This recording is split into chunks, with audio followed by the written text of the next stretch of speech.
Super hit മൂവിയായ നിറയെ happy വൈബ്സും മാത്രമുള്ള Charlie എന്ന സിനിമയും അർഹിച്ച വിജയം നേടാതെ പോയ നിറയെ സങ്കടങ്ങൾ നിറഞ്ഞതുമായ കഥാവശേഷൻ എന്ന സിനിമയും തമ്മിൽ എന്താണ് ബന്ധം? ബന്ധമുള്ളത് രണ്ട് സിനിമയിലെയും നായികമാർക്കാണ്.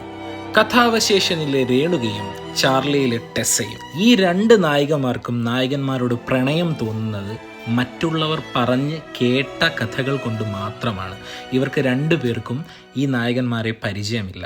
രണ്ട് സിനിമയിലും നായകൻ്റെ കഴിഞ്ഞ കാലം നായികയ്ക്ക് പറഞ്ഞു കൊടുക്കുന്ന കള്ളന്മാരെ കാണാം. പക്ഷേ ഈ കൂട്ടത്തിൽ ആരുടെ പ്രണയമാണ് വലുത്, അല്ലെങ്കിൽ ആരുടെ പ്രണയമാണ് വിശുദ്ധിയാർന്നത് എന്ന് ചോദിച്ചാൽ അതിൻ്റെ ഉത്തരം കഥാവശേഷനിലെ രേണുകയുടേതാണ് എന്നാണ്. കാരണം രേണുകയ്ക്ക് ഗോപിനാഥനോട് പ്രണയം തോന്നുന്നത് അദ്ദേഹം ഇനി ഈ ഭൂമിയിൽ ജീവിച്ചിരിപ്പില്ല, അദ്ദേഹം മരിച്ചു എന്ന് അറിയാവുന്നതിന് ശേഷമാണ്.